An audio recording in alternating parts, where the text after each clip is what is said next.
The Dave Hooker Show, represented by Banks & Jones, Tennessee's trial attorneys. Play to win, banksjones.com. The Dave Hooker Show. A presentation of Off the Hook Sports. Objective insight, expertise, top guests. Available on YouTube, Apple, Spotify, and the Off the Hook Sports app. Download now for free. Also available on offthehooksports.com. I compute and obey. Now to Dave Hooker. Ready. Welcome to the program, Kirby Smart's Rich. I wonder if Josh Heupel will ever make $10 million at the University of Tennessee. That would say something about his success, and that would say something about Tennessee's ability to pay said coach. What would that be, 9 digits? Caleb, do you think Josh Heupel will make $10 million plus because Kirby's making 13 at Georgia? Josh Heupel will get to the $10 million club?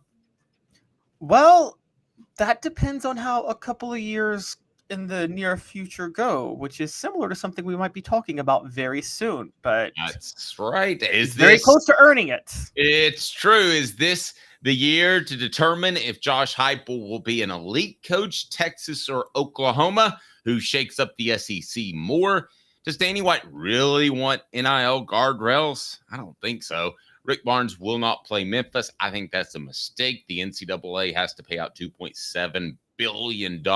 We'll discuss that and more with one of the only John Adams of the Knoxville News Sentinel. John, how are you, sir?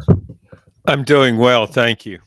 Well, we certainly appreciate you joining us, usually on a Tuesday, but a Friday. Is there anything you would like to share about your personal life that could let us know why you couldn't make it on Tuesday?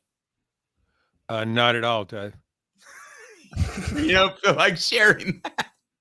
No. I thought we just wanted to delay it because I really wanted to know John Adams' take on Kendrick Lamar's diss track to Drake that came out this week. What did you think, John? I have the same response that I did about discussing my personal life with Dave seconds ago.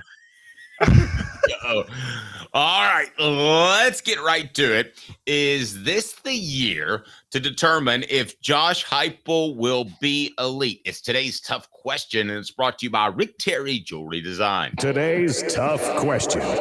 Take a side. Take a stand. The Dave Hooker Show, a presentation of offthehooksports.com.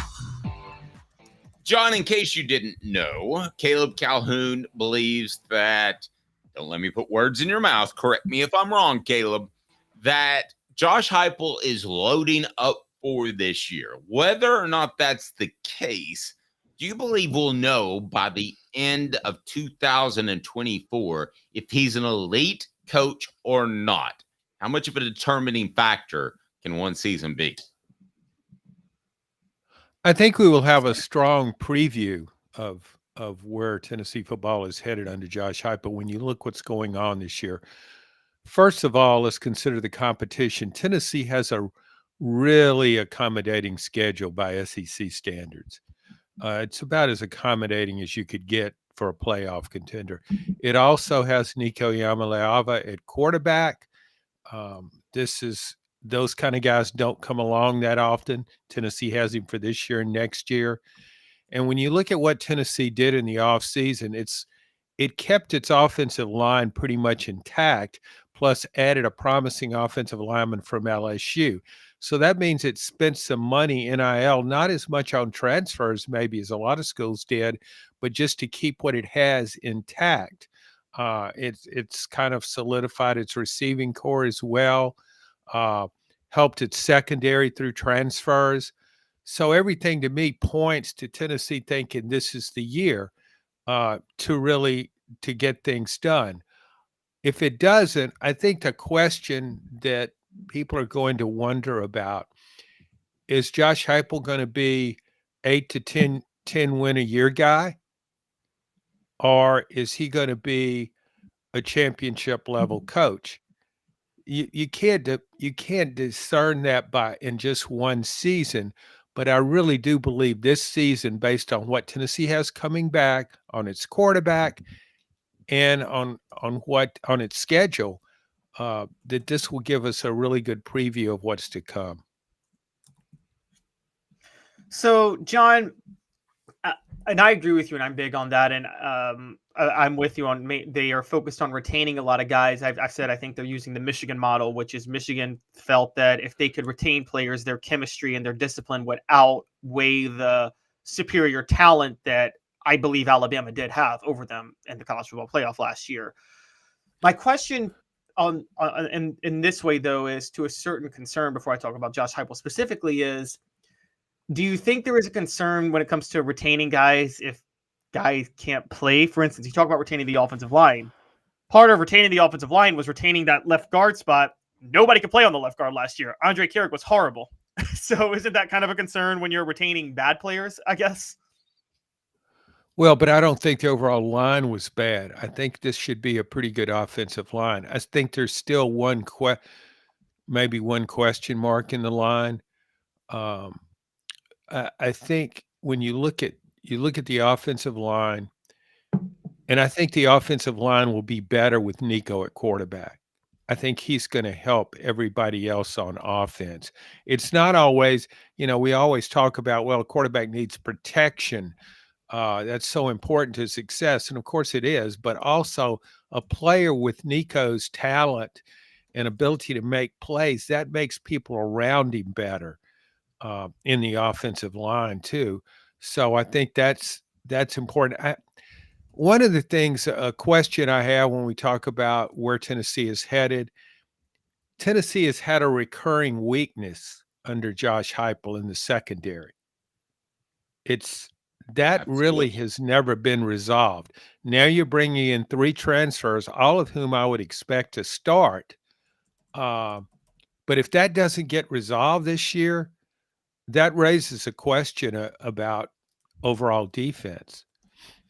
John, I asked someone in Tennessee's football program who was the bubble wrap guy last year. We said it was Cooper Mays. He couldn't get hurt. He had to be protected. And then he got hurt the week after we said that. But I asked that from someone in UT's program, and I want to share what they said with you. It's kind of head scratching in 15 seconds. John's appearance brought to you by Joe Newbert Collision Center. 45th year, the second and third generations continue Joe Newbert's commitment. His vision of what this business needed to be, we still try to live up to that. Joe Newbert Collision Center. So I asked, who's the bubble wrap guy this year? And the guy goes, well, it's kind of the same as last year. It's Cooper Mays. And said, of course, it's Nico, too. But then it's the offensive guard. And he said, guards. And then he said it's the offensive tackle. And he said, well, offensive tackles. In other words, there's no depth. Tennessee, if they lose an offensive lineman, which is almost a guarantee in the SEC, is going to have to shuffle some stuff. They're going to have to be creative, and they're going to have to make something out of what's not much of anything right now. Yeah. I think when you have a quarterback... Finn does not even begin to describe Tennessee's offensive line. I think a lot of teams are in that same predicament because of the transfer portal. Teams just don't have as much quality depth as they once did. So anybody loses a key player, it really has an impact, a negative impact. But you're right. I think it's really important that Tennessee, more than ever, develops more depth. I just think that's a big factor in this. We've had this is Josh Heupel's been there a while now. I know it's hard to develop quality depth because of the portal, but you got to be able to, when the top guy goes down, you got to be able to replace him. And of course, that's glaring right now at quarterback. I mean, when you talk about replacing anybody, that looms larger than anything else. If Nico goes down, I'm not talking about a season-ending injury. I'm just talking about if he has a sprained ankle and can't play 1 week. I think it's crucial that Tennessee has another guy ready to go. Agreed. Caleb? Yeah, I agree with both you guys. So to get to Josh Heupel specifically on this, John, is there anything Josh Heupel could fail to do this year that if he doesn't do, your antennas go up, and you say that's a red flag, he may not be the man for the job? I mean, obviously, like if he goes like 5-7, but I mean, like if he misses the college football playoff, will your antennas go up? I don't know how high the antenna will go up, but I think it would raise a question at least.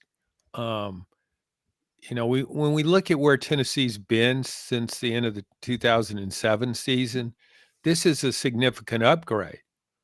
And as you have an upgrade and you get better, nobody says, okay, let's just stay where we are. It's always about improvement. You have to keep making progress, and Josh Heupel is paid enough money to keep making progress. The expectations have been raised. He raised them. Like I said, I think this is an accommodating schedule. I think Tennessee has benefited from the SEC dragging its feet on deciding what to do with its permanent schedule. And I think this year and even next year too. I just think if he doesn't make the playoff this year, I mean that will raise some questions. It doesn't mean he can't win the national championship in 2025, but I do think it raises questions because things are kind of laid out for Tennessee. And then we look back not that far in the rearview mirror and look at the 2022 season. It was a great breakthrough season for Tennessee football.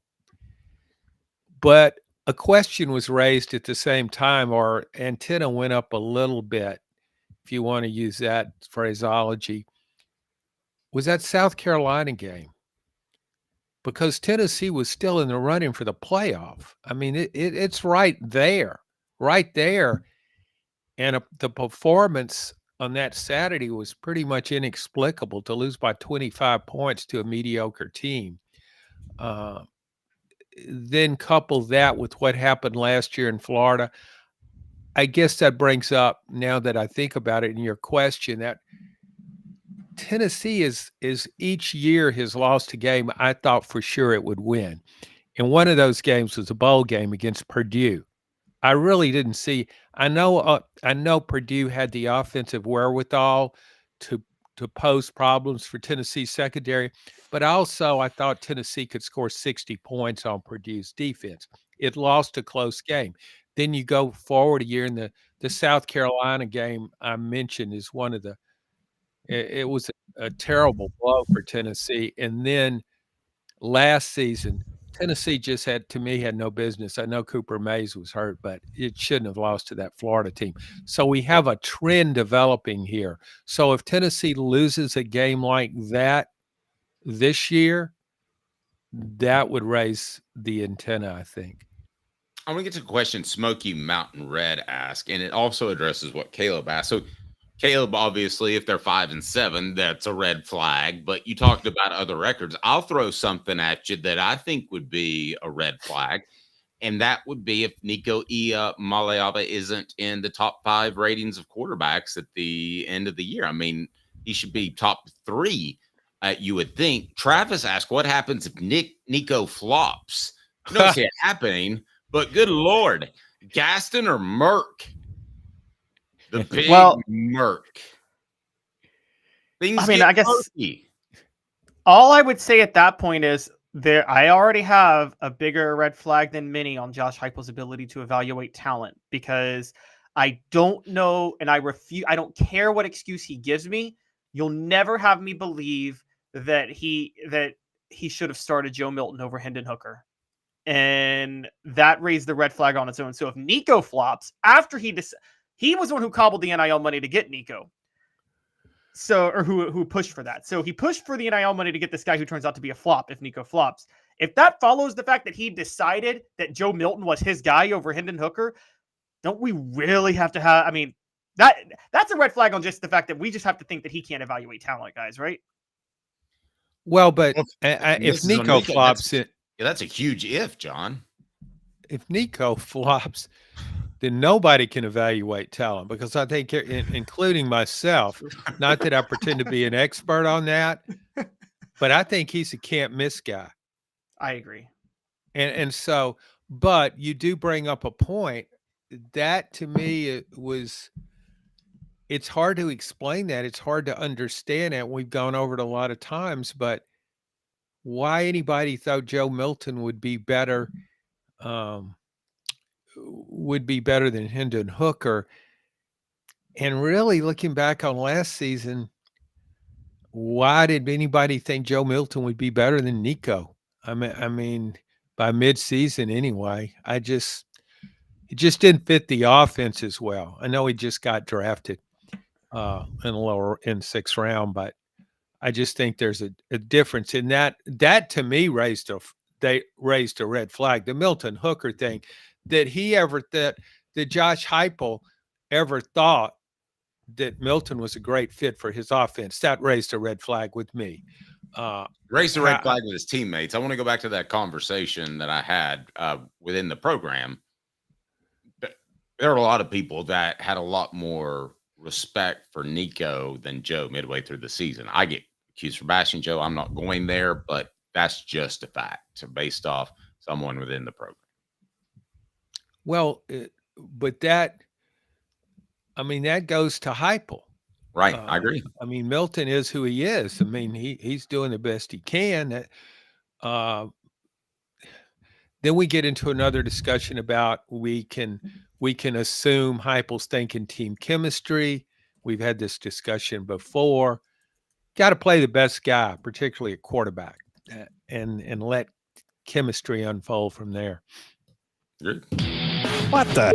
What was he thinking? Release the hounds. The Dave Hooker Show. Keep cool. A presentation of OffTheHookSports.com. I've seen some big numbers in my life, but one of the biggest that I think I've seen is about $2.7 billion. That is what players want from the NCAA to pay players that didn't get NIL money since the beginning of college football. John, $2.7 billion. It's the estimation. How in the world do you even come up with that estimation? What do you think of trying to back pay players?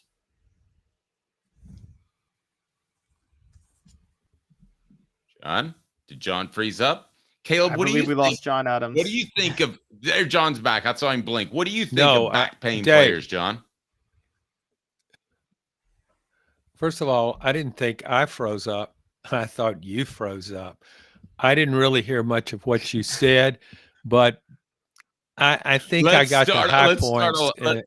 I'll go with the high points and leave out the rambling. Okay. Are you frozen now, Dave? I'm not frozen. Okay. Good. No. Okay, let's get back. $2.7 billion. Is there any way you can repay players that didn't get NIL money? I don't see how that's possible. I mean, should everybody get the same thing? I mean, how do you determine how much they should get? I mean, if you're third string left guard, how much money do you think you would have made if not for this antitrust violation? I don't know how you even figure that, Caleb. Yeah, I don't know either. And so this is, by the way, for those who don't know, this is not Tennessee's lawsuit or the state of Tennessee or Virginia's lawsuit against the NCAA. This is a separate case. It's Landmark House versus NCAA lawsuit. And a lot of this isn't just coming from the NCAA. It's basically a belief that schools themselves owe players a certain amount of money. And the ceiling can go from 20 million to 30 million. And I just think I'm with you. I don't know how I don't know how they can pay this out. I don't know who they pay it out to. I mean, I guess something like the concussion lawsuit years ago, the NFL paid out. But I mean, all the players so many players signed on to that. They just got pocket change at the end, right? Yeah, And nobody's getting rich off this. I mean, yeah, you Could might this be able to buy bankrupt- one tire for your car. What? Could this lead to a breakup of the NCAA? And I understand it's by colleges, Caleb, but could they eventually say you've done such a bad job representing us, you can go kick rocks? I mean, the SEC was willing to say that to them 2 years ago. But I actually think that they're working out. I think the revenue sharing plan that they're working out is going to save the NCAA. Because as the settlement is coming in, this is being reported now by Ross Dellinger at Yahoo, who, by the way, has done the best job reporting on the movements in college football. I just want to send Ross Dellinger a shout out just for that. But basically, because the settlement could be estimated at like $30 million a year per power schools. There John, is a new. Let me interrupt for a second, John. Who can afford that? What teams can afford that? Maybe about 20. That's what I was thinking, about 20. Yeah, well, it's getting basically there's a revenue sharing model coming out right now that is being worked on involving schools paying players. And basically, it's going to work like the NFL. And this is, according to Ross Dellinger, every power school would have $17 to $22 million to just spend on players. And where's the money coming from, Caleb? That's what I'm trying to figure out too. I don't know where the money's coming from because it's kind of this report from Yahoo is not making it clear, but they're saying there's a deadline of 40 days to figure this all out, and it's directly tied to the lawsuit against the NCAA. Basically, the settlement with the NCAA is going to require that schools work out a revenue distribution model for the players. Which this is so murky because then there has to be you have Title IX, plus you have, and here's the real truth of the matter that no one wants to admit.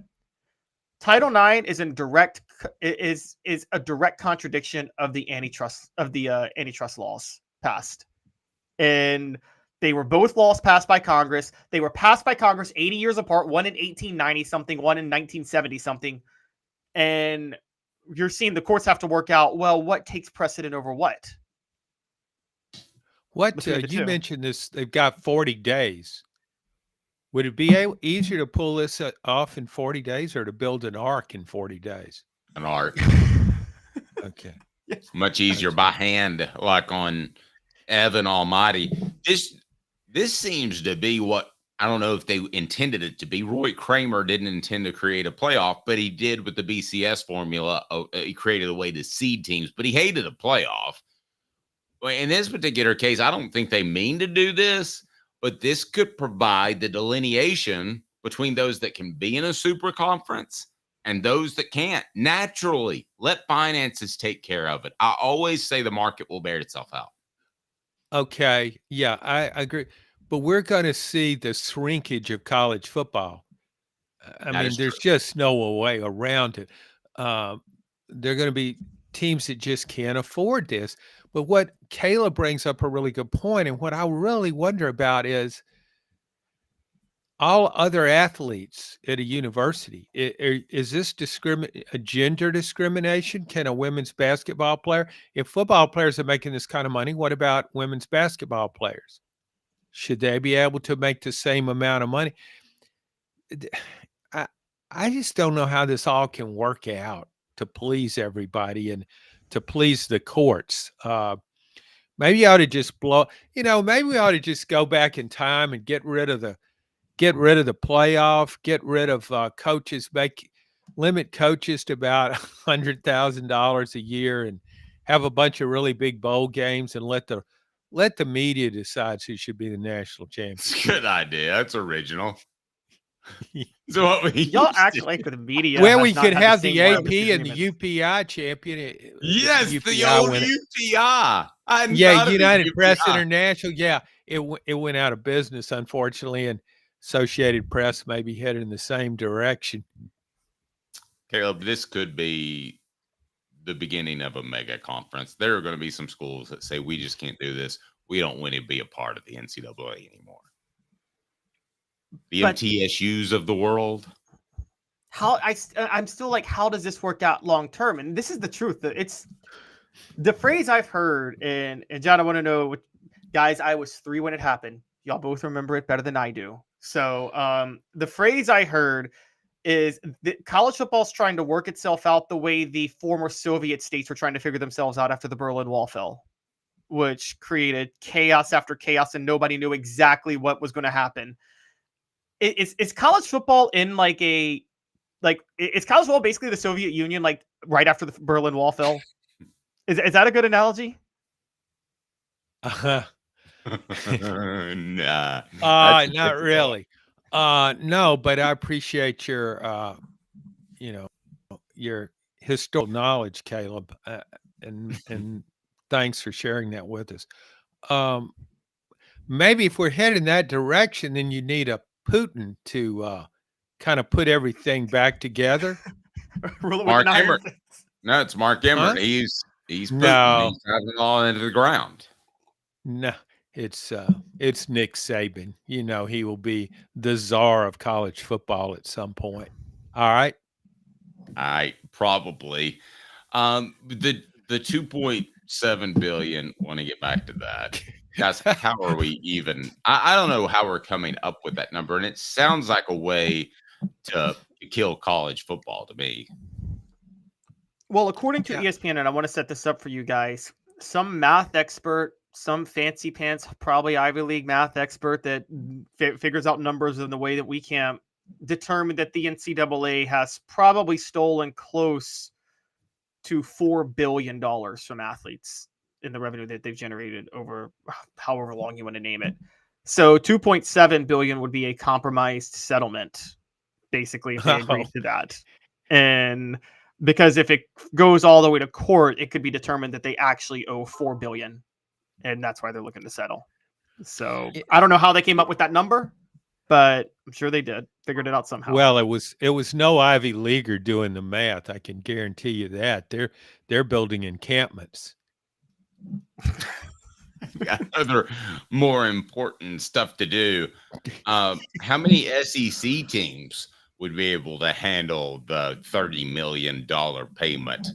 John Adams' appearance brought to you by Joe Newbert Collision Center. 45th year, the second and third generations continue Joe Newbert's commitment. His vision of what this business needed to be, we still try to live up to that. Joe Newbert Collision Center.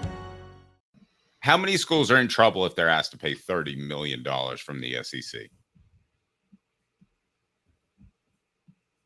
Probably, let's just talk Power 5. Outside the Power 5, forget about it. Then we talk Power 5. What are there, like 60, 65 teams? Maybe more now. 67 now. 5, yeah. 67. Okay. I'd say about a third of those can do it.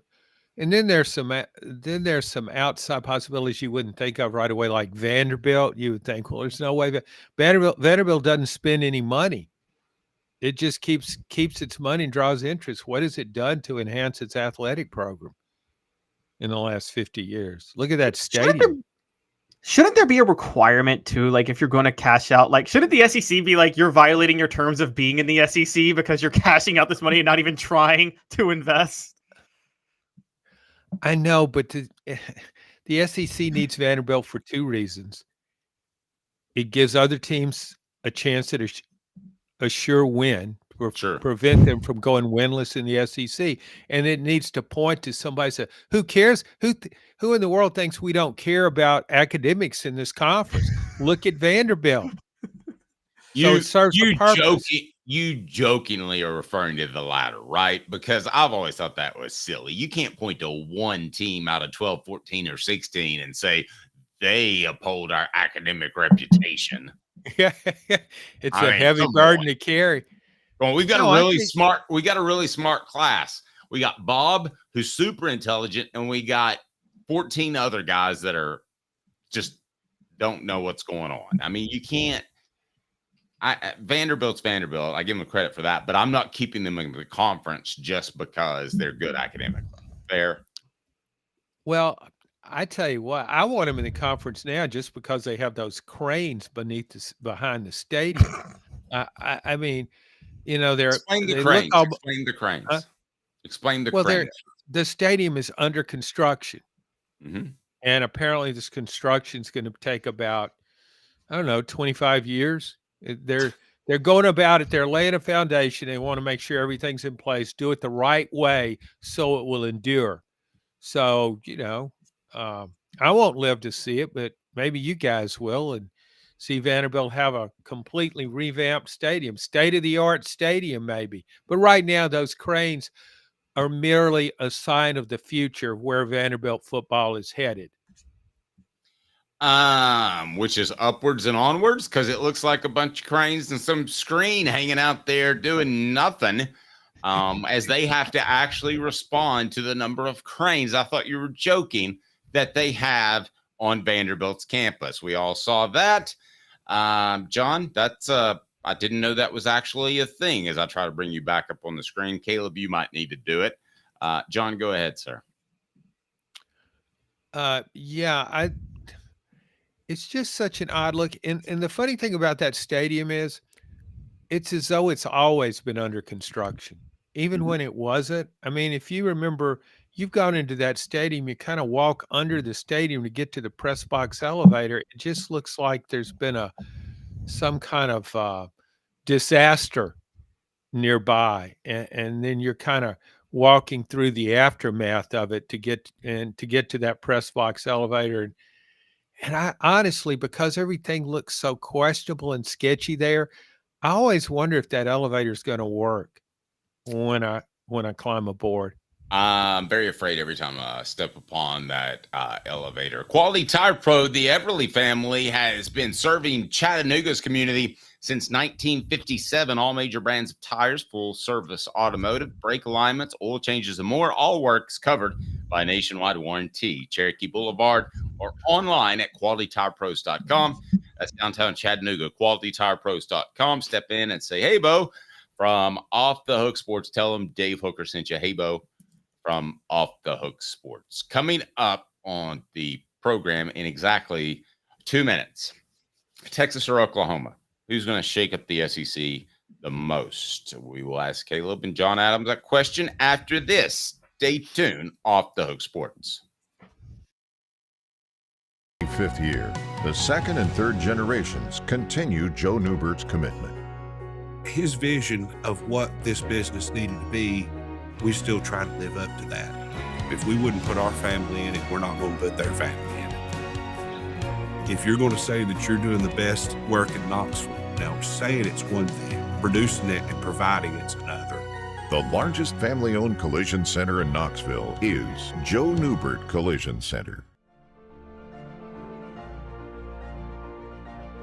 Hi, I'm Rick Terry, and we at Rick Terry Jewelry Designs pride ourselves in the highest quality craftsmanship from a family-owned business here in Knoxville for over 35 years. At Rick Terry Jewelry Designs, we also take pride in being an affordable option for all your game day accessories, especially those fire opals. At Rick Terry Jewelry Designs, we want to be your jeweler every day and especially on game day. Go Vols! Hi, Mike Davis here with City Heating and Air, reminding you to always dare to compare. Our team provides quality local heating and air service, installation, and maintenance across East Tennessee. We use only the best equipment like American Standard heating and air conditioning for your residential, new construction, or commercial needs. Honesty, dependability, and customer satisfaction have been the cornerstones of our business since 1961. City Heat and Air. Dare to compare. Experience it all at Varner Ford in Clinton. Need a quick fix or routine maintenance? Visit our Quick Lane Tire and Auto Center. Keep your Ford running smoothly with the experts in our service department. Ready for your next Ford? Our sales team's here to guide you through. 24 Ford Badlands Bronco, $59,829. 24 Ford Maverick all-wheel drive, $28,540. 24 Ford Explorer XLT four-wheel drive, $49,996. Local you trust, experience you can afford. Varner Ford, your East Tennessee Ford dealership. The Dave Hooker Show, represented by Banks & Jones, Tennessee's trial attorneys. Play to win, banksjones.com. You're listening to The Dave Hooker Show, a presentation of OffTheHookSports.com. The internet is full of pictures of each and every one of you. Available on YouTube, Apple, Spotify, and the Off the Hook Sports app. Download now for free. Is there nothing you people can't do? Also available on offthehooksports.com. Welcome. Let's take a look at the message board before we get to Texas or Oklahoma. Who shakes up the SEC more? Not only this year, but in the future. Who has the biggest impact on the SEC, which is essentially defeating Georgia, right? Since they're the dominant team in the SEC. And Colton says, I'd rather listen to Heupel and Lyle Jones give a joint press conference than talk about Vandy. Okay. Agreed. We'll move on. Well, Lyle Jones' press conferences were fun. They were funny. So it wasn't like they weren't entertaining. They were entertaining. I teed up a few of those for him, John. Didn't I? There's a couple. Yeah. That was your fun times. The shy Tuttle explanation was historic. He fell on his helmet, injured his eye. Gosh. Helmets laying all over the place. Nobody carries their helmet or wears it. Guys, what do we want from our media? Who says the sky can't fall on you? Yeah. Yes. Ahmad says, so happy that Caleb trimmed his hair. Hello, brother. I trimmed my hair like 2 weeks ago, bro. Where have you been? There you go. Not that Caleb's going to get... I think I should. I want Butch Jones's barber, though. I think Butch Jones's barber could give me a good haircut. Oh, it'd be cheap. I'll give you that. If it's more than $8, you paid too much. You paid way too much. And he'll throw in a red face to accentuate it too. Won't charge you a thing. They just paint your face red with a spray. Yeah. The Hemp House, the premier hemp dispensary online with a wide variety, great selection, and strict standards to ensure you only receive the best in CBD or Delta products. Go to hemphousechat.com, hemphousechat.com, or use the promo code HOOKED. That's HOOKED for 10% off. Guys, it's quality, and there's a lot of stuff out there you don't know about. So trust the Hemp House, hemphousechat.com. Don't want to see anybody out there getting something they don't need. Welcome back to the program. As you hit like and subscribe, we greatly appreciate that. It still seems weird to me that Texas and Oklahoma are coming into the SEC, although I should be used to it by now, but this is actually the season. Texas and Oklahoma are coming into the SEC. That sounds bizarre still, but it's happening. Which school shakes up the SEC status quo the most, John? Short term and then long term?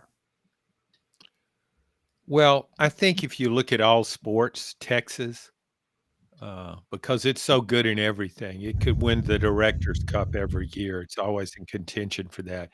It's really intent on being good at everything, and it has all the resources to do that.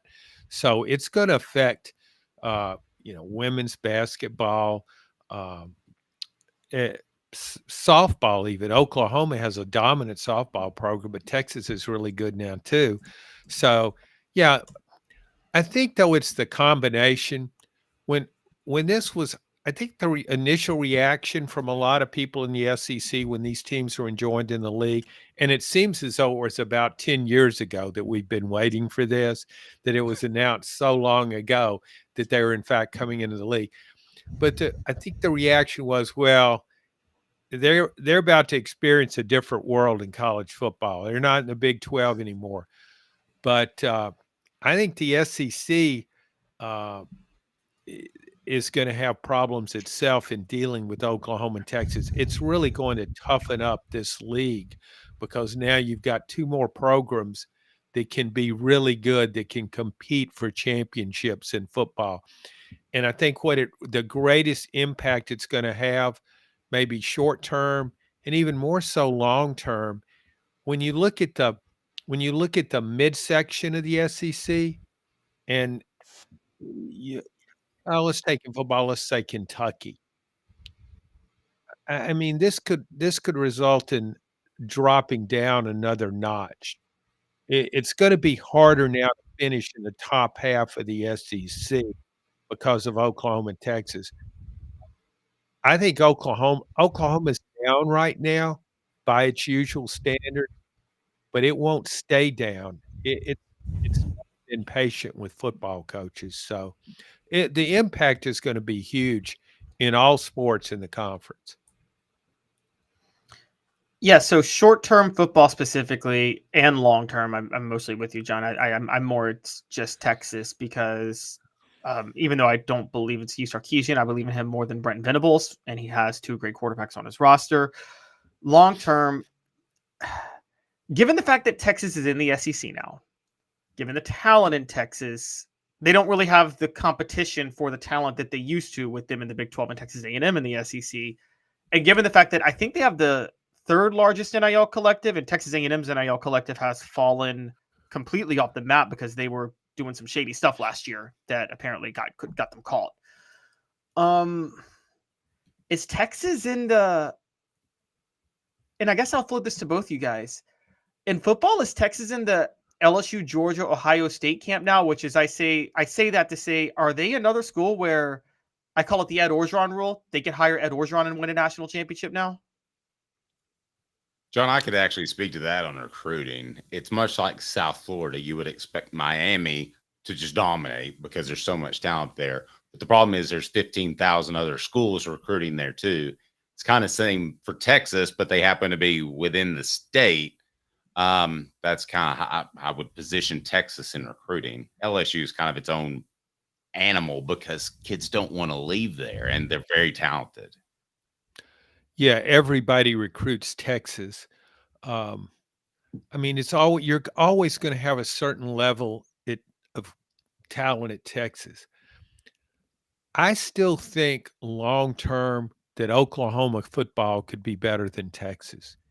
It has been for a while. And when I think of Oklahoma, I think of it really as sort of a Texas extension, North Texas, if you will. It's always recruited Texas just as though it were in-state. And it's got so many good players out of Texas. I just think Oklahoma, I don't know. I look at the history, and I think long-term Oklahoma could be better than Texas in football. I think Oklahoma right now, though, I think Oklahoma is very tired of where it stands right now in college football. Josh Heupel led it to a national championship as a quarterback at Oklahoma. That's how long it's been since Oklahoma won a national championship. Oklahoma does not think in terms of, let's make the playoffs. It wants to win a championship. And it dominated the Texas series for a while. And now coming into the SEC, I think Oklahoma is going to be even more motivated to be better in football. So we'll see how it plays out. But go ahead, Dave. No, I want to get Caleb's take on this too. But to your point, what is Oklahoma's identity? Because that's the question that I have. They've been this offensive-minded team, and they hire a defensive-minded coach. So I'm going to say short-term, Texas has the longer impact, and agree with you, Oklahoma long-term when they get rid of Brent Venables. So I don't think that they have a real direction there. It doesn't feel like it to me. I don't understand how a defense he runs can fit with a high-tempo offense. It just seems like a round peg in a square hole. Well, I think sometimes and I value history too, and I'm a big fan of history, but I think a lot of times we look at the history I think we mistakenly assume that that's indicative of what a better program is. I mean, guys, I just think Oklahoma's hired better coaches over the years than Texas has historically. I think that's why they've mostly been more successful than Texas. That doesn't mean Texas hasn't hired good coaches, but when Bob Stoops and Mac Brown were both there, didn't we all agree that Bob Stoops was probably the smarter coach of those two? Yeah, the series record proved that, but Mac Brown was pretty good. And think about it this way. Mac Brown won a national championship after Bob Stoops did. That's kind of surprising in a way when you look. Stoops did not win. It sounds weird, but Stoops didn't win at the level Oklahoma aspires to win. But you're right about the coaching. If you go all the way back, I remember late 50s when Oklahoma had Bud Wilkinson. He was considered one of the greatest coaches ever in college football. It's had a lot of really good coaches, but I think maybe there's a reason why Texas hasn't hired as well. I think a lot of it has to do with politics at the school. I really do. I mean, that affects a lot of schools. Yep, I've heard that too, and an Auburn-like sense that the boosters are a little too involved. Caleb and I discussed this yesterday. Does Josh Heupel dial anything up different to surprise Oklahoma, since he doesn't probably have to show everything in the previous couple of games?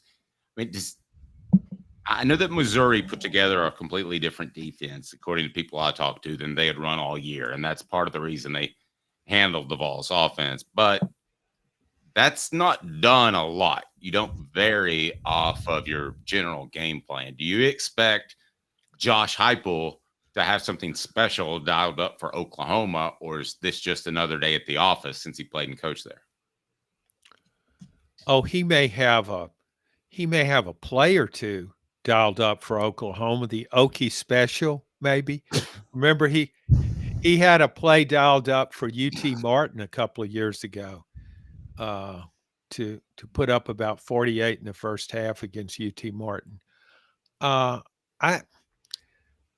no, I mean, when you talk about changing what you do, that goes against the grain of coaches. I mean, to me, when you do that, you send in the message of the I think coaches are so concerned about don't want to send a message to the team that, what we normally do just isn't good enough for this game.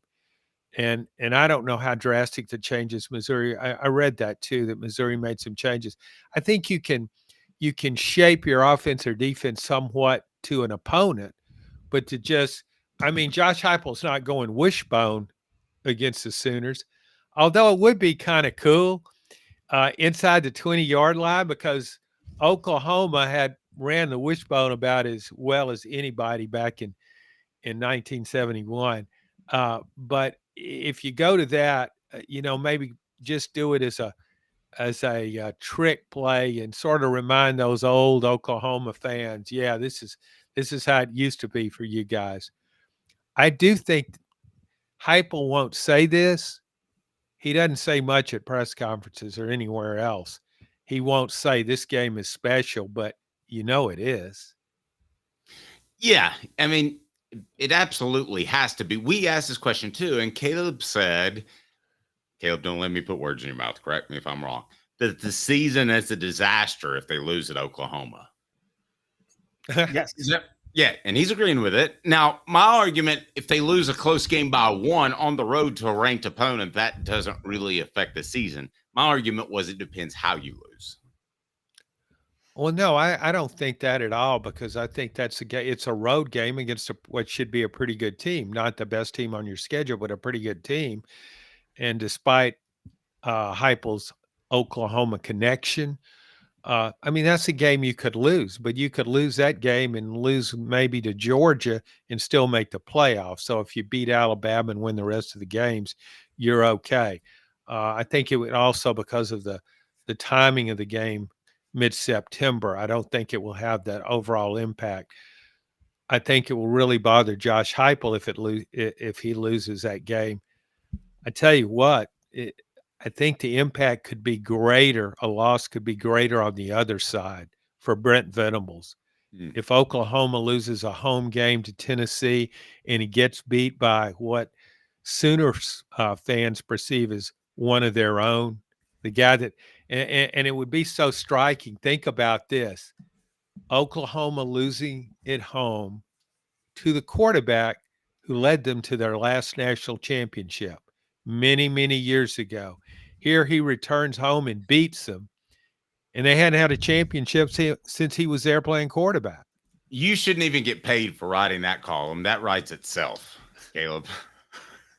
I mean, didn't if I'm doing my math right, he wasn't the head coach; he was the assistant coach. But when Tennessee's winning streak against Kentucky came to an end, it came to an end when Kentucky had an assistant coach who was the quarterback who won Tennessee its last national title, who wanted to coach at Tennessee, and Derek Dooley turned him down. Yeah, T. Martin was an assistant at Kentucky when Kentucky beat Tennessee in 2011, and Derek Dooley went silent. John, on a broader topic, sorry, I just wanted to throw that out there. Wow, you threw it out there, and I was wondering, where is that coming? I mean, you just went sidearm on me, and I was like, big breaking curveball. I completely swung and missed at that one. Sidearm, nothing. That's submariner. God. John, on a broader sense, with the playoff expanding the way it is, you're right, the SEC is going to be tougher. Does it really matter that it's tougher, though? Because, like, you brought up Kentucky. If you're Kentucky, you're never trying to win the SEC, right? You're just hoping one every 10 years you can maybe finish in the top third. And if you finish in the top third, you pretty much have an automatic playoff bid, don't you? Yeah, Kentucky's not finishing in the top third, though. I mean, Kentucky's just trying to have a winning season, get to a bowl game, and give Mark Stoops more money. That's Kentucky's goal. But I think it will be harder to do that once this league, if the SEC ever puts together a permanent scheduling format, it may not. It may just go year to year. Hey, we're still working on that. We'll get back to you in about 30 years when we think we could have it all worked out.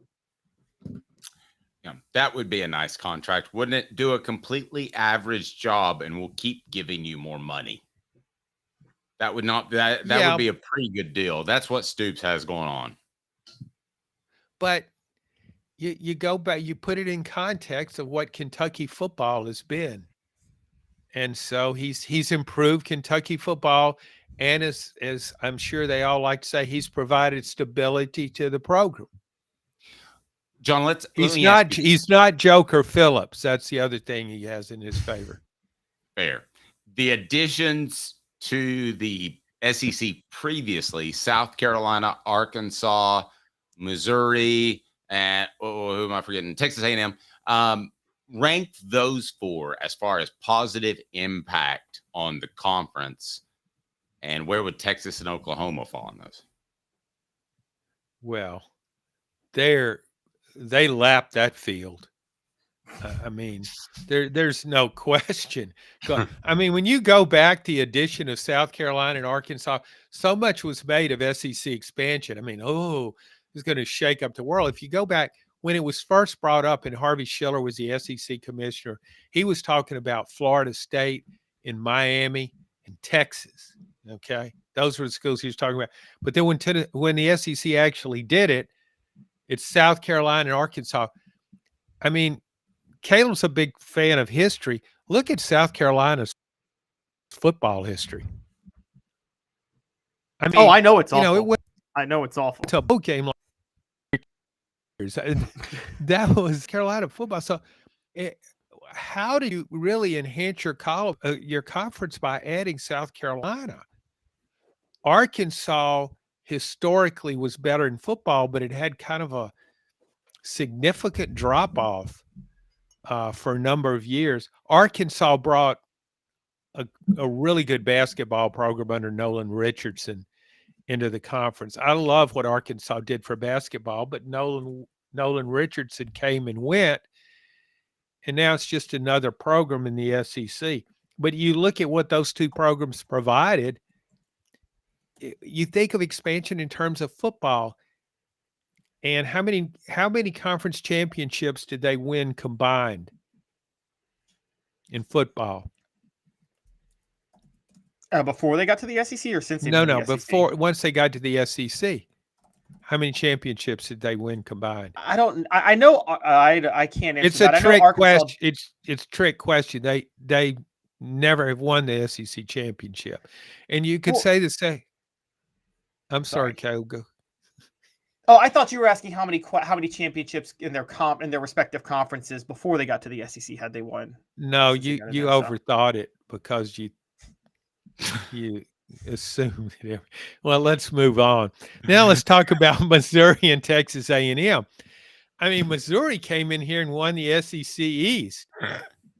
which you guys could probably at times gone out and, you could have rounded up some players and won the SEC. It's a far weaker division for much of their time in the league.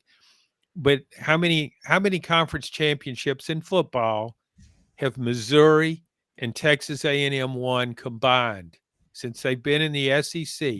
How many conference championships in football have they won combined? Those four would be the 0. Now, how long have they been in the SEC? Too long. Okay, too long. But do the math real quick, Caleb. When did they come in the SEC? 92 would be Arkansas, South Carolina. 32, 12, and 0 with Texas and Oklahoma.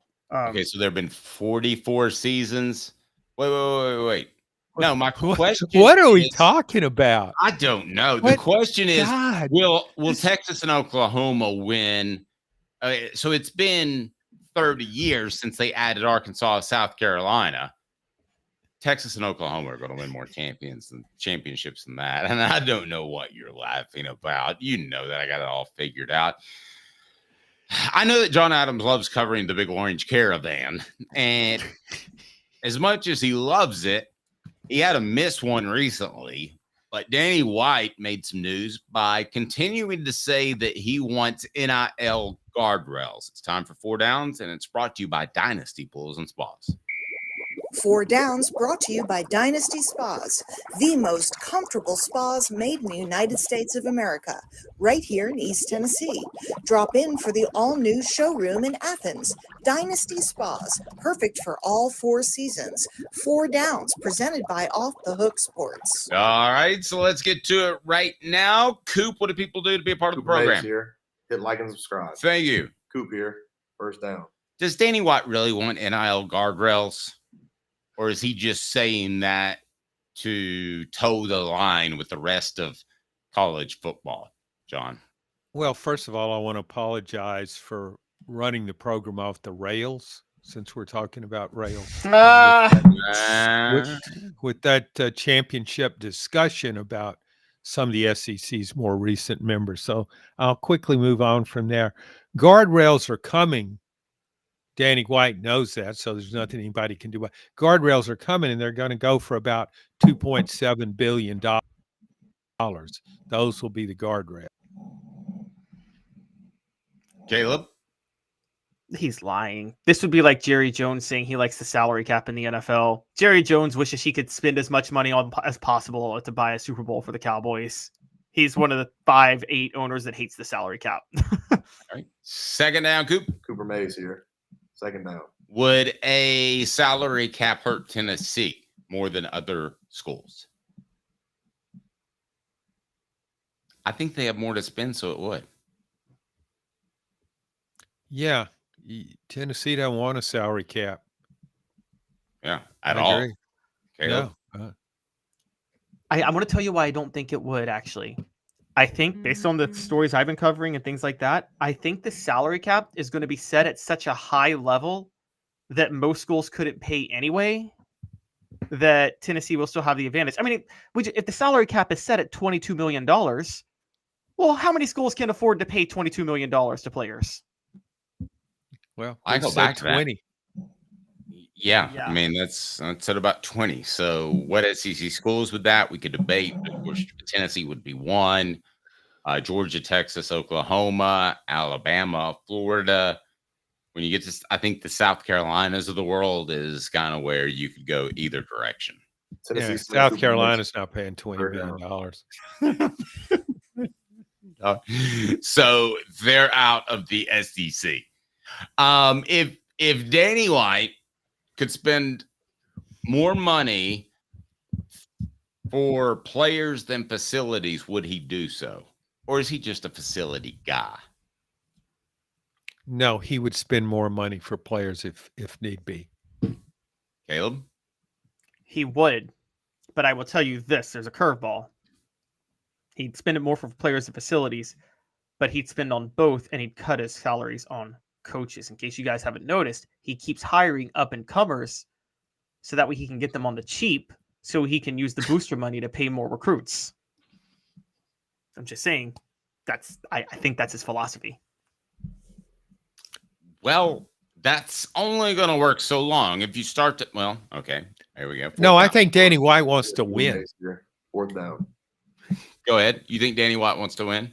He wants to win championships. Yeah. No, I agree. Yeah, Caleb, I'm not so sure that he isn't more of a facilities guy, but if Tennessee could pay its players directly, we're talking about a major reorganization. I want to ask the ultimate question as we talk about these reparation payments and everything else. Is that even legal to have a salary cap? I mean, all of the players are going to have to unionize. I mean, I don't want to get too sidetracked on that, but I just don't see how this is possible. Well, you do it. I mean, you do the NFL model. You have a union, you have a collective bargaining agreement. That's what it comes down to. Also in the agreement, players may come up with, we don't have to go to class all the time either. That's what I was getting ready to ask you. Are we just going to talk about their employees just like a professor or a janitor on campus? Yeah. I think that's pretty much the case. I mean, there's still the elephant in the room, though, of Title IX, and they got to work out how this is not going to be in direct violation of Title IX to allow these football players to get paid this amount of money. And also direct violation, as Travis points out, of just the fact that this is a capitalist society, a free market society. It seems illegal to me. Yeah, a lot of people like to say we're a capitalist society, and then when athletes maximize their value, they get mad. Well, I mean, my point is, though, I just don't see how you could have a salary cap with the collective bargaining association, and instead of, however many players you have in the NFL, John, you've got, 10 times more in college football? How are you going to get all those guys on the same page in any short time frame? We may see roster reductions. How so and why? Well, just the NFL model. You think the NFL wants 85 guys on its roster? I mean, it don't want to pay those guys. That may be what happens with colleges. You don't want to pay that many players. And see, Caleb keeps bringing up Title IX. If you cut back on how many football players you have, then that helps balance the equation toward the female student athletes. Gosh, I'm all for equal opportunity, but I would hate to see an 85-man roster get cut.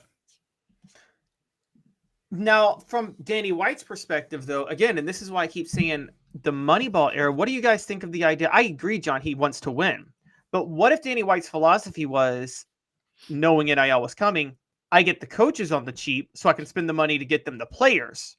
And then once they win because they got the players, yeah, I'll have to pay money to the coaches, but then there will be a discount to play for the coaches because they are proven winners. And then I'm not arguing that, Caleb. My thing is, though, I don't think they're shortchanging the coaches or hiring young coaches just to save money, because if they gave everybody a significant raise, it'd only be about $1 million. I mean, to me, those aren't big numbers for them. Well, no, you look at Tennessee's main coaches. Tony Vitello is one of the highest paid baseball coaches in the country. Same for Rick Barnes in men's basketball, and Josh Heupel in football is up to $9 million. So it's not, Tennessee isn't going cheap on coaches anymore. It used to. Now, it did make an exception in the women's hire, but it couldn't get big name coaches interested in that job. And so, Danny White went out and got what he thinks is an up and comer in Kim Caldwell, and maybe that will work out, and he's paying her less. But overall, Tennessee usually paid coaches more to leave than to coach. Well, I think what Caleb is referring to are the assistant coaches, saving money on the assistant coaches that he's brought up through the system, right? Caleb, am I right? No, I'm referring to the head coaches. Okay. Yes, Josh Heupel. First of all, Tony Vitello and Rick Barnes. That was before Danny White got there. I think if Danny White had his choices, he probably wouldn't have done that. But maybe Vitello.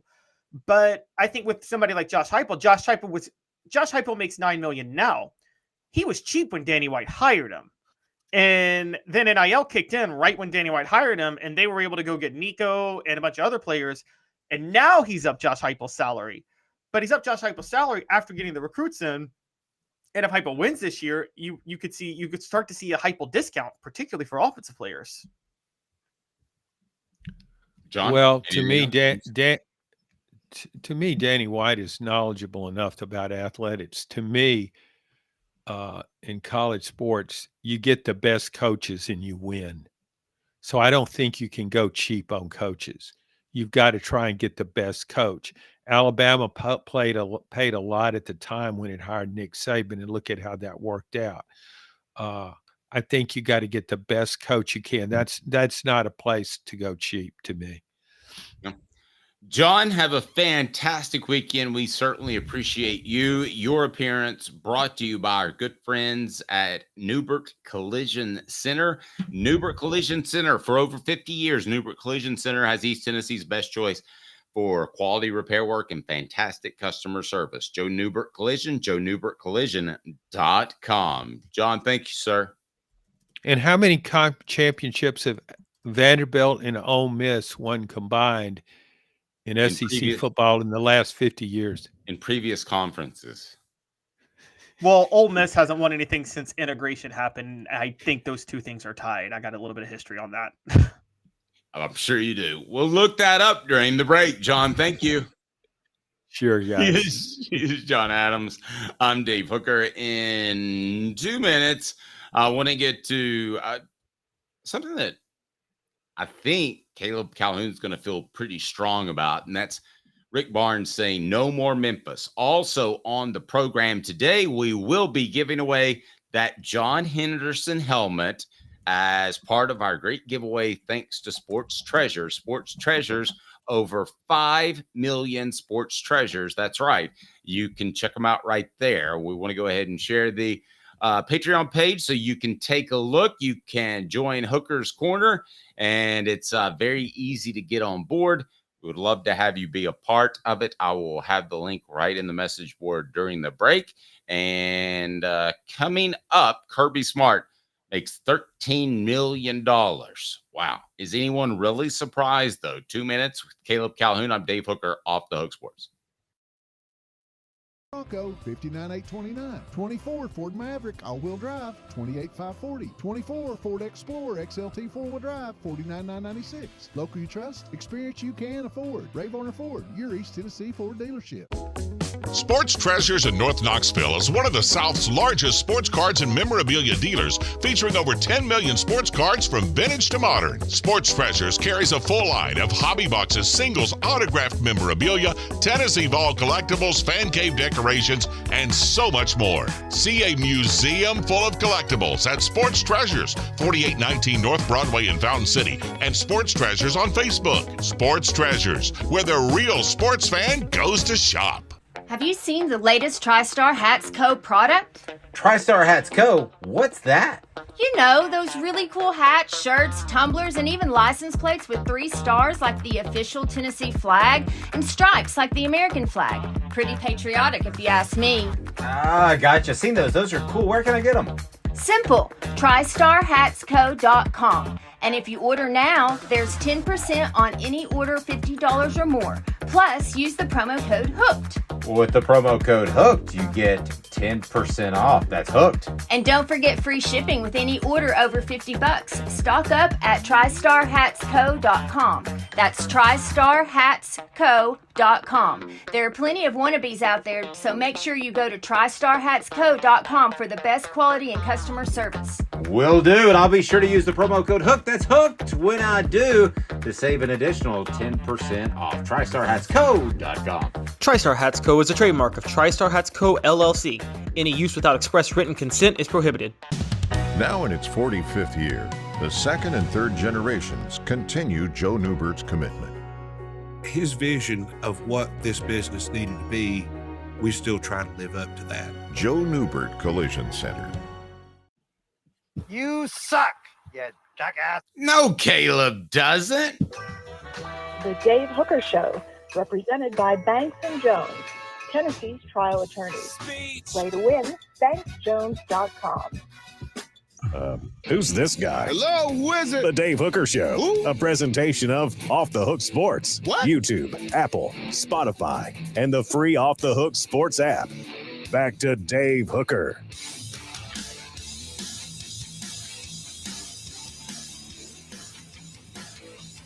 Well, welcome back. He's Caleb Calhoun. I'm Dave Hooker. No, he's not a jackass. I just hit the wrong button. It happens. Hit that like and subscribe button.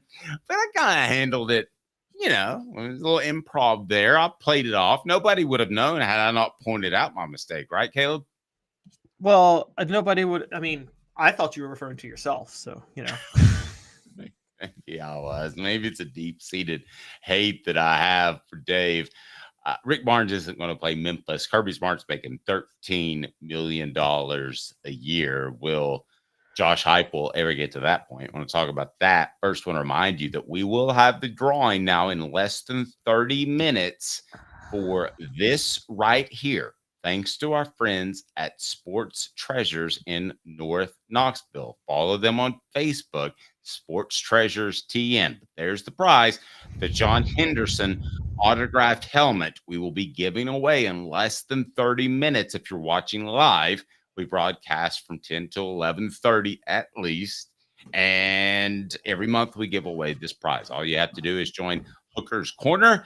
That is in your message box right there, and bingo, you're a part of it. And expanded recruiting coverage, we're excited to announce a new edition next week, so should be a lot of fun. And we want you to win stuff. Also, we give away weekly prizes thanks to our friends at TriStar Apparel.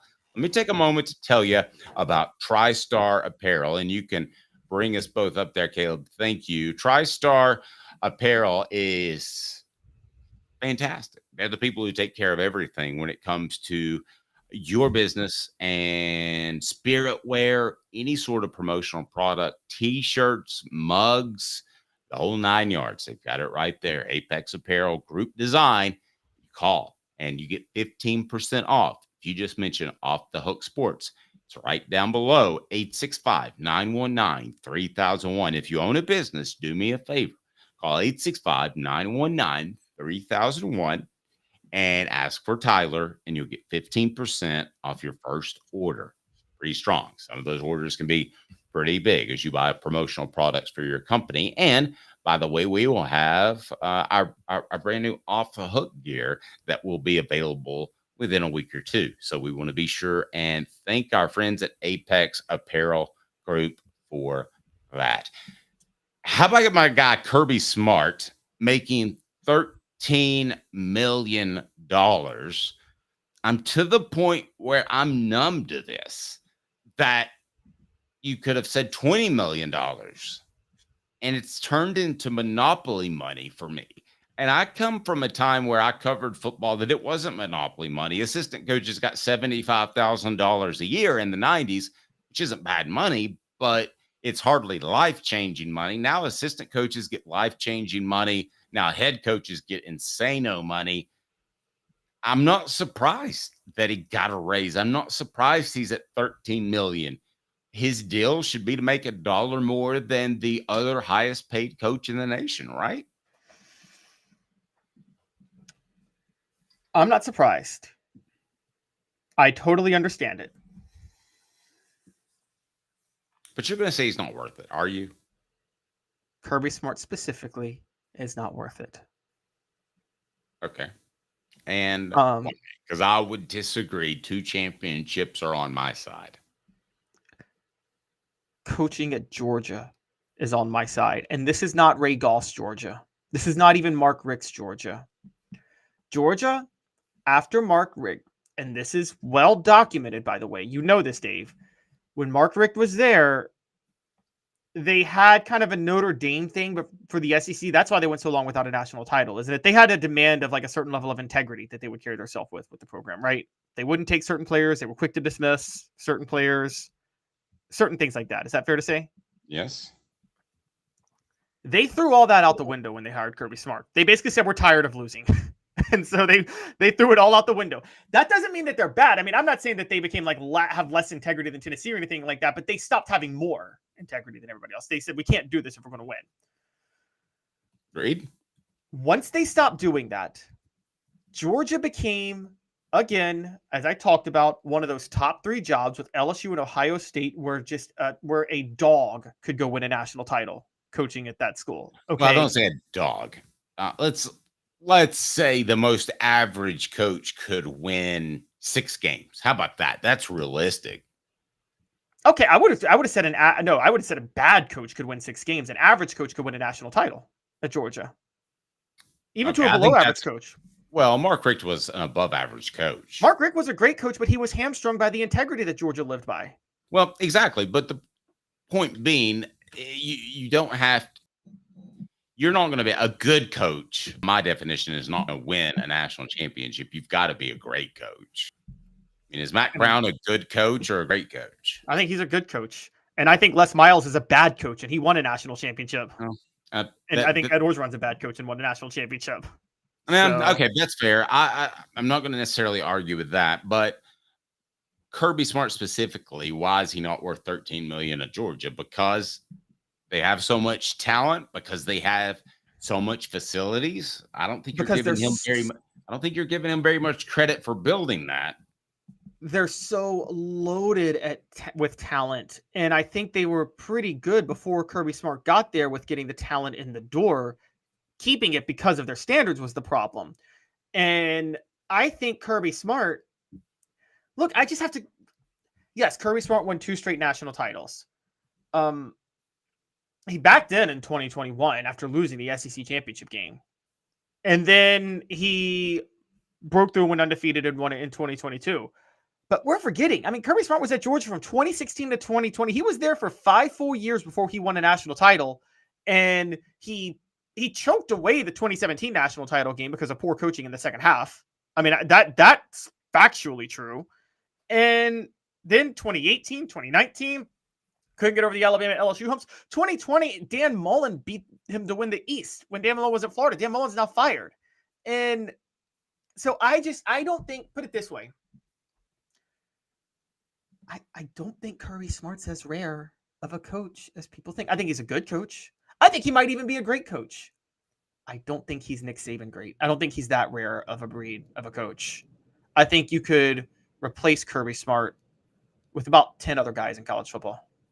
Interesting. So our poll question that's up now, who will shake up the SEC more, Texas or Oklahoma? Texas with 88% of the vote, Oklahoma with 12% of the vote. And I'm going to replace that here in just one moment. But how many coaches do you believe could win 2 championships at Georgia and take that program from a B+ to an A+, which I would say it is? I think there's a minimum of 10 coaches right now who could do it. I was going to say 6. Yeah. Like, okay, if Lane Kiffin were at Georgia, you don't think he could win 2 national titles? I bet he'd do it earlier than Kirby Smart did it. Would Lane Kiffin win a championship at Georgia? I'm going to say he will. He would have. I think he would have hit the ground running, maybe even a little bit more. I don't remember Kirby Smart's record his first year, but Lane is really good out of getting talent out of guys that don't fit his system. Kirby Smart wants guys that fit his system. So I think Lane would have had better success, but I'm not willing to say that he would have won 2 championships. That to me is pretty lofty, Caleb. I think you're kind of dismissing that too easily. I think Dabo could do it. If Dabo could do it at Clemson, he could do it at Georgia, where there's so much more talent at Georgia. So I would throw in Dabo. Well, we're still less than 6. You say 10. I would challenge you to come up with 10 off the top of your head. I just don't see that there's that many elite coaches out there. While Caleb does this, I'll remind you that our friends at Dynasty Pools and Spas has your spa. They deliver it all. It's all to you. The best spas right here in the United States of America, all the chemicals too, and they'll get them to you. With their delivery, just stop by that showroom in Athens. If you tell Off the Hook Sports sent you, tell them that Off the Hook Sports sent you, Dave Hooker, you get $500 off. You know, the best thing about Dynasty Pools and Spas is that they've got it all taken care of. What does that mean? Well, you stop by their showroom and check out their fantastic selection of top-notch spas in that showroom in Athens. Make your pick and get ready, because Dynasty Pools and Spas delivers within 125 miles of that location in Athens, that fantastic showroom. They've got the cover lift, steps, chemicals, and everything you need. Delivery at no extra charge. They're just down the road in Athens. You pick the spa you want, and it'll be there for you. Oftentimes discounted with military and first responders discounts. Also blemish models, or just mention Off the Hook Sports. That's Off the Hook Sports for $500 off. There's a discount for you on spas made right here in East Tennessee. Support local. Dynasty Pools and Spas also has the best chemicals for you and your spa and your pool. No fillers, just the chemicals made right here in East Tennessee. Support local. Dynasty Pools and Spas, $500 off if you mention Off the Hook Sports. $500 off if you mention Off the Hook Sports. Dynasty Pools and Spas, dynastypoolsandspas.com.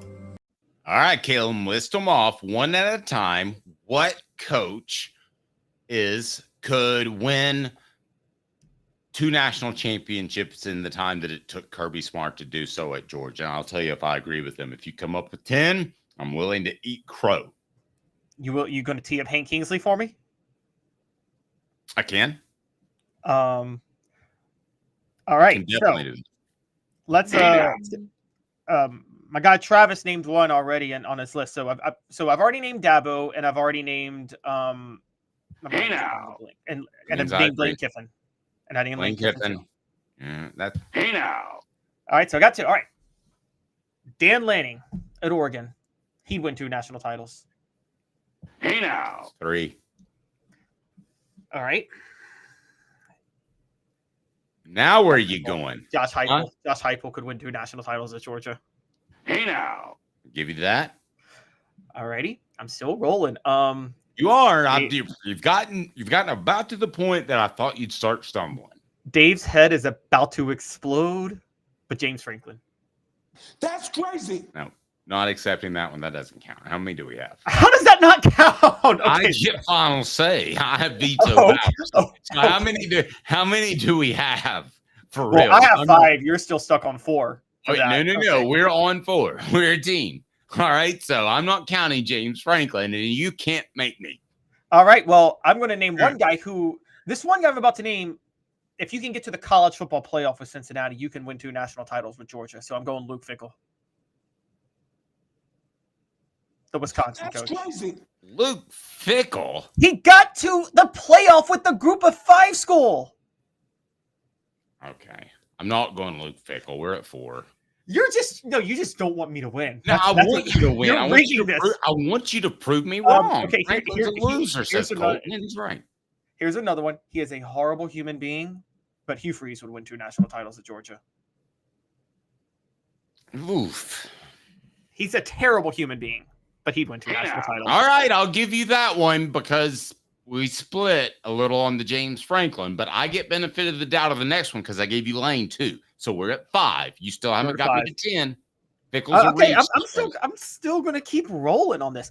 If they hired Dan Mullen out of retirement, he'd win 2 national titles. No. You can't take anybody out of retirement. That's my rule. Okay, fine. I can't take anybody. Okay, fine. All right, now I no Urban Meyer, no Nick Saban. Okay. He's a little bit behind schedule of what I expected at LSU, but I still think he will do it at LSU. And because I think Brian Kelly would win 2 at LSU, I think he'd win 2 at Georgia. Oh, well. Yes, I agree with that. So we're at 6.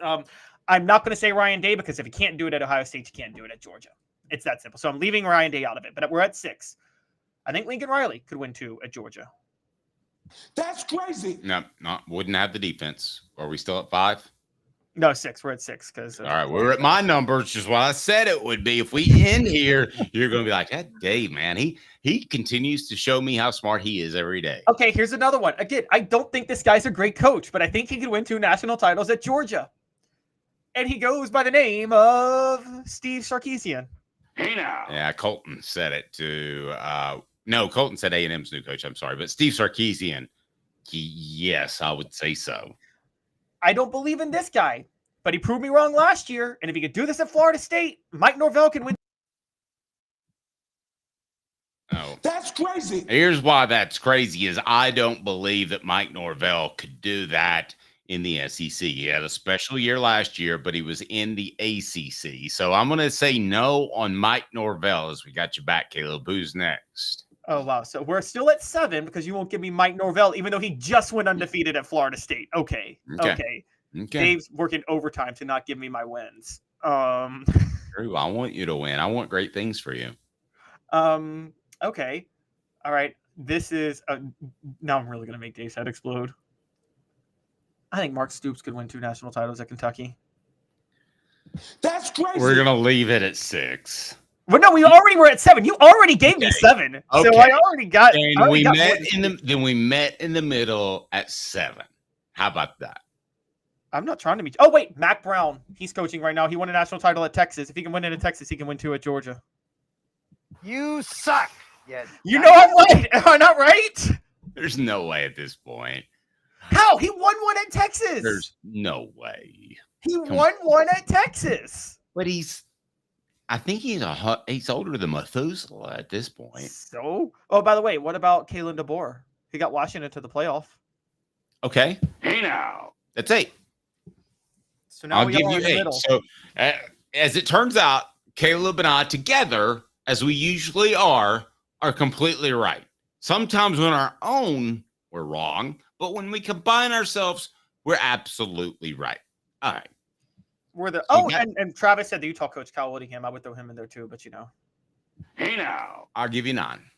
How about that? I just wanted to win. Well, no, I'll give you 9. That's good. That's good. If you come up with another one that hits you during this next segment, give it to me at the end of the show when we give away that John Henderson helmet among our Patreon members. Again, that is in the message board. You can sign up right now for just $9.98. Expanded recruiting coverage. Also, contact with me and Caleb, as well as your ability to win fantastic prizes brought to you by our good friends at Sports Treasures. Also, TriStar hats for the latest in TriStar hats. Go to the original.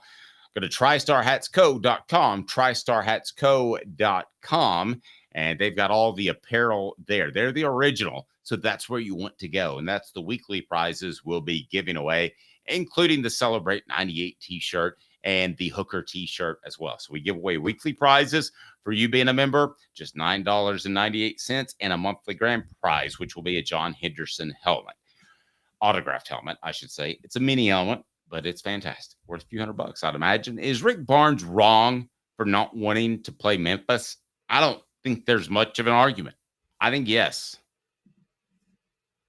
Yes, so for people asking about why we're talking about this, Rick Barnes said at the Big Orange Caravan he doesn't think they're going to renew the rivalry going forward. For those who don't remember, after their first year they played, Penny Hardaway threw a bunch of really stupid shots at Rick Barnes and Tennessee and got a lot of things just wrong about what happened when players were jawing at the end of the game. He really sounded like a high school coach who was his first year in college basketball, which he was at the time. And Penny, to his credit, came back the next year. Memphis beat Tennessee, and he said, look, I cringe at what I said last year. I shouldn't have said these things. They seem to have worked it out. And then the year after, there was the vaccine issue where Memphis players had a COVID outbreak, even though Penny had said that the players were vaccinated and ready to play. They were going to play in Nashville, had to cancel the day of.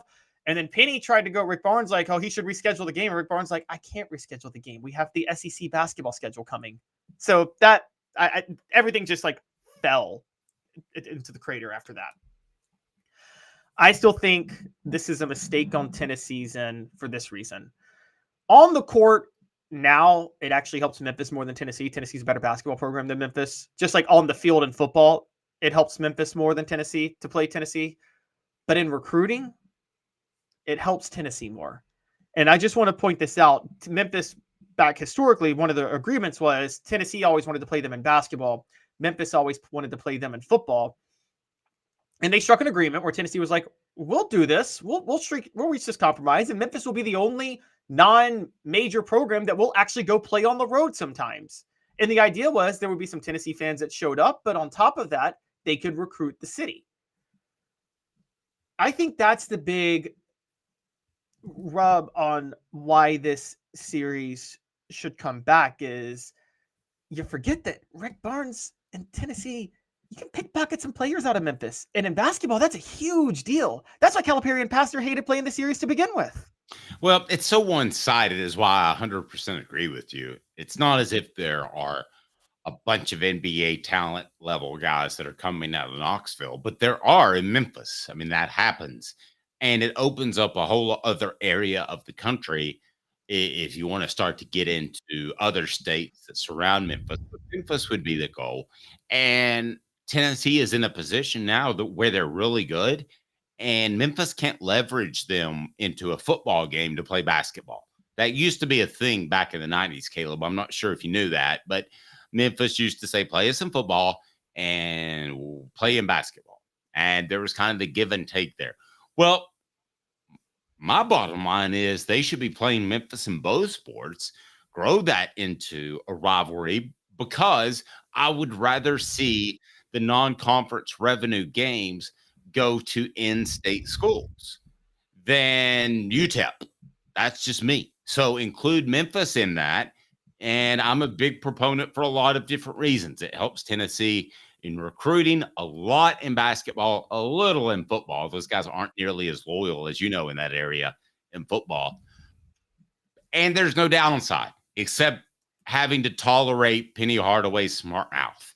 And that to me is not reason enough to turn away a very fertile, very, very fertile recruiting ground in basketball that you're represented by Banks and Jones. Get Caleb's thoughts on that in 60 seconds. Well, it's because they're Tennessee's trial attorney. You can play to win with Banks and Jones because they'll go to trial. You've heard of other lawyers. They say they'll go to trial and fight for you. They won't. They just want to settle. That's the easiest way out. Well, that's not Banks and Jones, led by T. Scott Jones. They won't settle. They'll go to trial for you. Tennessee's trial attorney. They play to win. Truly, Tennessee's trial attorney when it comes to criminal defense or personal injury. Why settle? It's Banks and Jones. T. Scott Jones. BanksandJones.com. Now, I'll ask you, is it petty or pertinent what Rick Barnes' stance is? Is it petty over the fact that he doesn't get along with Penny Hardaway and he shouldn't play that? Or is it pertinent? Does he have a point and he shouldn't play them because he doesn't have to? I think he has a point because of how, like, Rick Barnes doesn't like this type of drama, so he doesn't like to be dragged into it. And so I think it got worse with the final round. And Rick Barnes was like, I just don't want to deal with this every year. You know, Rick Barnes just doesn't like to deal with that type of stuff. But I think so I don't think it's petty. I just think it's short-sighted. And I'll give you you guys an example. The reason Tennessee didn't want to play Memphis in football is because they didn't want what happened in 1996 to happen, right? They didn't want that one random year where they get upset by Memphis, which you probably covered. No, well, I don't know if you were covering that game, but you remember it, I'm sure. Right, Dave? Yes. Yes, I wasn't covering it in person, but it was a huge, monstrous deal. Maybe the biggest deal in Tennessee athletics, other than a championship that ever occurred, if you want to eliminate football from that conversation. Yeah, Memphis fans never stopped talking about that game. It's like there's billboards to this day about that. They'll say we beat Peyton Manning. I mean, I'm dead serious. That's what they say. So, but here's what was lost in that shuffle, Dave. Yes, Tennessee lost to Memphis that day. That was 96. The 97 recruiting class comes around. Cedric Wilson and Andre Lott commit to Tennessee straight out of Memphis. Yep. And yeah, and so right out of Orange Mound. Tennessee had an Orange Mound pipeline during this time of players. They now have a pretty good Briarcrest pipeline with people like Amari Thomas and where Jabari Small was before that. Wait, you said Orange Mound. What's Orange Mound? I don't know what that is. That's a neighborhood in Memphis. That's where Melrose was. Okay. Yeah. So the neighborhood that neighborhood is in the middle of Memphis, and the whole neighborhood shuts down to go watch Melrose football. Every but why is it Orange Mound? Do they support Tennessee in that area, or no? That's just the name of the neighborhood. Okay. It's an old neighborhood. It was built in the 1800s. It was the first all black built neighborhood in Tennessee. So there's a very strong cultural tie there. And Philip Fulmer, you talked about this. This was his brilliance in recruiting. He wasn't scared to go into those areas and go straight into the heart of them to recruit. And he was one of the first coaches willing to do that, quite honestly. And he built, And as a matter of fact, Fulmer went into Orange Mound when the Memphis football coaches wouldn't go into Orange Mound. And the U of M is right next to Orange Mound. And the Memphis football coaches wouldn't go. And Fulmer would go. And Tennessee had a pipeline of Melrose kids going to Tennessee. Cedric Wilson, Andre Lawton, Mondre Dickerson all came from Melrose. And I think that is something that Tennessee is missing out on when they don't play Memphis in both sports. I agree. Not a lot of football prospects because their allegiances can be elsewhere, but a good amount. I mean, I think 3-4 a year is reasonable. I agree. And typically when they're at their best, they at least have one important player from the area, right? And so, you're talking, I mean, Cedric Wilson was a key part of the 98 team. And here's the other part that's missed. When they do that, they don't just draw relevance to Memphis in general, but they actually have an impact on West Tennessee as a whole. It kind of affects them recruiting Jackson to a level 2. By the way, Al Wilson's from Jackson, obviously. And so because Tennessee is so separated regionally, you want to go across the state to play games because you can recruit not just Memphis, but North Mississippi, Eastern Arkansas. There's talent in that area too that you can pluck out. Yep. I'm with you. I think it's short-sighted and I think it's petty. I understand Rick Barnes wants to be above that, and I respect that. But I think you need to make a phone call. I mean, how many times can you make a phone call and work things out between two rational adults? Now, maybe he doesn't think Penny Hardaway's rational and would accept any sort of thing like that. But it just, as smart as he is, it just surprises me that he hasn't figured out a way to work this out, or that he doesn't think it's that important.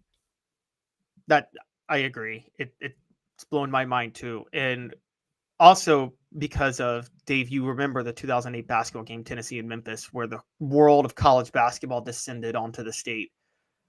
Are we to pretend that didn't have an impact on elevating Tennessee basketball to a huge level? Oh, no. I was maybe the biggest regular season game in non-football Tennessee sports history. It was. The whole college basketball universe was in Tennessee for that. And I just think that, what if this happens? Do you think Josh Heupel could see what we talked about with football about building a pipeline and maybe undercut Rick Barnes and start a football series? Or does Josh Heupel think, I've already kind of got a pipeline into Memphis, I don't really need to do that? I don't think you want in a perfect world. I don't think Josh Heupel would want to play Memphis, because then Memphis gets a little bit of exposure in East Tennessee. Now, I think it should be a rivalry in all sports, but I don't think he would necessarily see it like that. You're right. And actually, because there is actually good football talent in East Tennessee, you don't want Memphis coming to Knoxville to get Knoxville kids. That's kind of a thing. You're right. That's a good point. The John Henderson helmet. We are ready to give it away. Are you excited? Where does John Henderson rank among your favorite all-time Tennessee players there, Caleb? Oh, he's in my top 3. A defensive tackle and because of him winning the Outland Trophy and throwing away millions to come back to Tennessee for a senior year when he didn't have to do that, I'm sorry. That John Henderson to me I have him in a higher esteem than even Eric Berry for that. Well, and you got to remember too, he's not from a family like Peyton Manning that I know of. I mean, I'm not pretending to know his family intricately, but Peyton Manning's family could easily afford it. They were if not wealthy, then rich or well off. I mean, it was zero big deal for him to go back to the University of Tennessee for another year. And it was a big deal for John Henderson, I do believe. I agree. I think so too. And I have and also, how often is your defensive tackle like that the leader, the emotional heart and soul of your defense, the way he was? It's a big part of it. Big part of it. All right, so let's go ahead and pull that up. Here is what you have an opportunity to win.